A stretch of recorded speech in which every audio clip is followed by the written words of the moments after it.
ஒரு குட்டி கதை சொல்லட்டுமாங்க. ரீசெண்டாக சேலம்லேருந்து இன்னைக்கு எர்ணாகுளம் போகலான்னு நான் சூஸ் பண்ணிக்கிட்டு ட்ரெயின் தாங்க இந்த SMVT Bengaluru Ernakulam tri weekly express. So நம்ம ட்ரெயின் பார்த்தீங்கன்னா சேலம் ஜங்ஷனுக்கு ஒரு 5 minutes ரீச் ஆச்சு. ஸோ உள்ள பார்த்தீங்கன்னா லல்லாகுடா ஷெட்டோடைய வெப்ஸ் வந்து நம்ம ட்ரெயினை புல் பண்ணி வந்தது. அண்ட் இந்த ட்ரெயின் பார்த்தீங்கன்னா ட்ரை வீக்ஸ்னால பார்த்தீங்கன்னா அன்றுசோ கொஞ்சம் காலியாக தாங்க இருக்குது. ஸோ நிறைய சீட்ஸ் அவைலபிளாக இருக்குதுங்க சேலம் உள்ளே வரும்போது.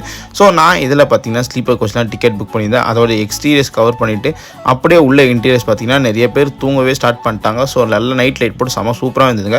அப்படியே நம்ம ட்ரெயின் பார்த்தீங்கன்னா சேலம் ஜங்ஷன்லேருந்து ஒரு 3 minutes அப்புறம் டிபார்ச்சர் ஆச்சுங்க. இந்த ட்ரெயின் பார்த்தீங்கன்னா உங்களுக்கு வாரத்தில் 3 நாள், அதாவது மண்டே, டியூஸ்டே அண்ட் தேர்ஸ்டே பார்த்தீங்கன்னா பெங்களூர் எஸ்எம்விடிலேருந்து நைட்டு 7 மணிக்கு டிபார்ச்சர் ஆகுங்க. அதே மாதிரி நெக்ஸ்ட் டே மார்னிங் 6 மணிக்கெலாம் உங்களுக்கு எர்ணாகுளம் போய் ரீச் ஆகும். ஸோ இந்த ட்ரெயினில் பார்த்தீங்கன்னா நிறைய ஸ்லீப்பர் கோச்சஸ் அவைலபிளாக பார்த்தீங்கன்னா டிக்கெட்டும் கொஞ்சம் ஈஸியாகவே கிடைக்குதுங்க.